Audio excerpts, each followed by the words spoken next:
Hello and welcome to your Wednesday edition of the DWO Show with me, Ben Jones. You might have noticed that Jane, my co-host, isn't here tonight, as unfortunately she's feeling under the weather. We send her our best wishes, and hopefully she'll be back later in the week. But, I hear you ask, what is Jane sick with? Lagitis? Well, perhaps it's election fever, as tonight's show has more political debate and gossip than you can shake a stick or party whip at.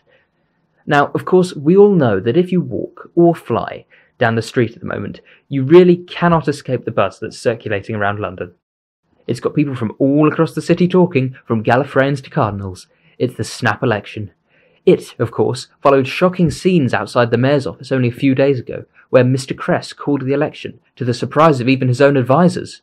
In the wake of Christmasgate, or whatever we're calling it, the mayor has faced increasing pressure to resign amid controversial policy decisions.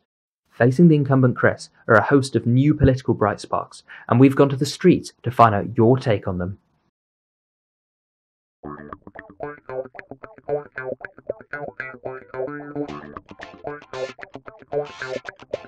Londoners from all walks of life are getting ready to have their say in the election. But what do they think of the likes of Mr. Ebenezer Scrooge, party pooper turned politician, or to Doris Thompson of the Conservatory Party? And how are you finding the situation we're in? You never know if you're coming or going these days. 1 minute everything is hunky-dory, and then the next everything is up in the bleeding air. Much more of this and I'm moving to Scotland. I have a good mind to go tell Chris what I think of him. Maybe I will. The announcement of the snap election made me weak. It means we can finally get Niles Cress out of office. Fantastic! Yeah, Lonzy? Dave Ross to win. What are you talking about, Dave Ross to win? More like Andrea Walker to win. You do know you can't vote for her, right? Well, I couldn't care less at this point. It's on the other channel. There's certainly a wide range of opinions regarding the snap election, and I think it's safe to say there will be more across the coming days, when the new mayor is announced at the end of the week, and over the next couple of months too, as they will no doubt have to work to regain the trust of the electorate. If the public are unhappy, then it's clear the candidates will have to give all they can to stand a chance of becoming our new mayor. We paid a visit to the office and home of the Eco Party leader, Andrea Walker, to have a short filming session concerning her life as both a politician and a Londoner, namely how she'll respond to growing public disinterest in politics. What we found was quite interesting. So, I'm outside the house of Andrea Walker right now. This door, I'm told, is made of solid wood cut from one of her own homegrown trees. Is her political career as solid as her front door suggests? Andrea has been written off as an uninspiring and untenable candidate, but she promises me I'll see a different side to her today. Let's see if she's in. Hi. Hi. Come in, make yourself at home. Oh, mind the door. Entering her office area was a strange experience. The room smelled of apples and pears, and, so Andrea tells me, is flavoured with a new apple-grass combination. She certainly takes her role as an eco-leader very seriously.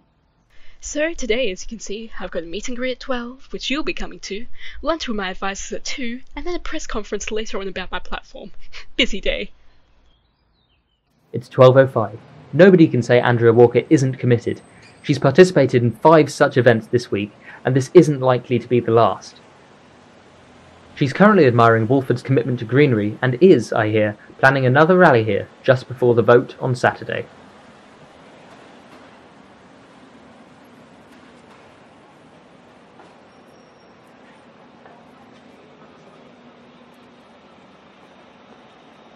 Remember, if you plant just one tree, that's a vote for me. Let's grow a better London together. What surprised me about Miss Walker was her commitment to meeting her would-be voters. Unlike Mr. Cress, who was denied photo opportunities on the basis of the lack of editorial control, Andrea is more than happy to have a word. It bodes well for our interview, which took place just a few minutes after her latest meeting with her grassroots advisors. This city is stagnated. We're not growing. We're a rotten wood. Like him or not, I don't. Cress has, despite his flaws, given us a growing chance to replant our community and shape the future of this city. You want to obliterate the use of plastic bags and introduce electrical transport. What's the reason behind this? Plastic bags are destroying our city. Something needs to be done about it. We've already put a tax on them, but I'm proposing something much bigger. I'm proposing that we obliterate them altogether. If we move to paper, we can recycle and produce a great system to use in London. There's a similar reasoning for electrical transport. My team has undertaken research and has found there's been a 60% increase in carbon emissions throughout London. Whether this is because of the speed with which new buildings have been going up, or whether Cress spent too much money lighting his fire and watching back his political speeches, is something we're yet to find out. However, if electric transport comes into play, we might actually see more people out and about. Less like atmos fumes and more like a peaceful, coexistent London. And am I right in saying that you're also wanting to introduce a tax for anyone that doesn't recycle? That's right. Our rubbish collection situation has been left to rot for years, and it's about time that changed.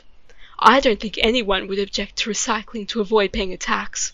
Sounds like you're planning to make the city a greener place. That's the plan. I watched your political broadcast the other day, and you mentioned that you were planning on introducing a new invention in the form of a perpetual electricity power plant. What's that about? For someone that's apparently watched my broadcast, you clearly weren't paying attention as I explained that. But I shall reiterate. It's essentially a generator which powers a giant motor, which turns a gearbox, which turns the generator, and then generates unlimited, endless, infinite power. Something wasn't right. After undertaking some research in the office, I came to a startling conclusion. Miss Walker's ideas were, according to my high school science textbook, impossible. Could it be that she had got it wrong? Was I about to expose a political scandal in the making? Hi, Andrea. It's Benjamin Jones here from the DWO Show. Just wanted to do a follow-up on yesterday.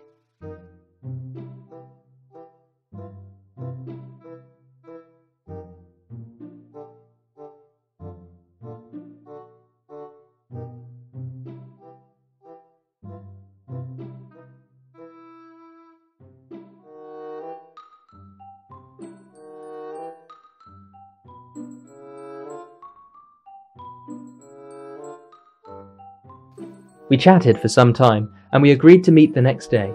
There was, however, a tense atmosphere brewing, which is fitting, as duly enough, she suggested a local coffee shop to discuss the validity of her plans. After contesting whether energy could be created or destroyed, Andrea was, remarkably, well equipped to answer my questions. When I said we'd be using a new generator system, I wanted to clarify something. I'll be combining hydroelectric power with solar power, as well as other sustainable resources, like paper and those funny hats we used to give away at events. My campaign manager has 3 of them, to create biofuels and sustainable sources of energy. With that little dispute closed, it was time to return to the election later this week. I want to introduce a scheme where, should you want to vote for me, that all you need to do is plant a tree. I refuse to have my name printed on a piece of paper when more good can come from planting trees. Our system is broken and, frankly, will going to the polling station alone be enough? We need direct action, as well as simple political dilly-dallying. You do know those votes won't count, don't you?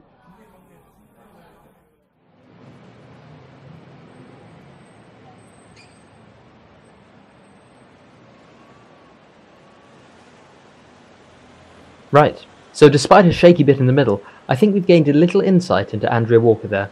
She goes off into this campaign with a plan, and in these difficult times, who can blame her? The question is, has she done enough to convince you to vote for her? Will you be able to vote for her at all, given her unorthodox voting policy? Only time will tell, and the clock is ticking.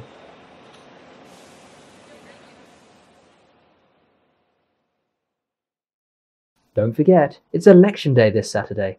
DWO1 has exclusive coverage of this election event at 9 PM, and of course, we'll be back with the fallout next week. But first, the transport industry has taken a hit recently due to the infamous cuts undertaken by the current mayor, Niles Cress. Residents of London with no London Underground have used some unique methods to get around. Let's take a look.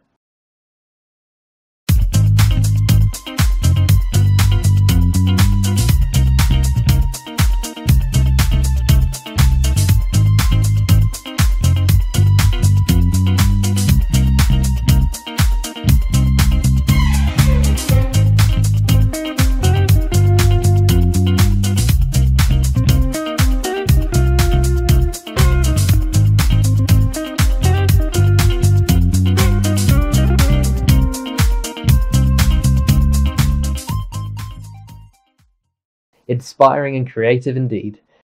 From Campshire to the Voices, we've seen an explosion in musical talent across our fair nation over the last few years. But let's look back to yesteryear, shall we?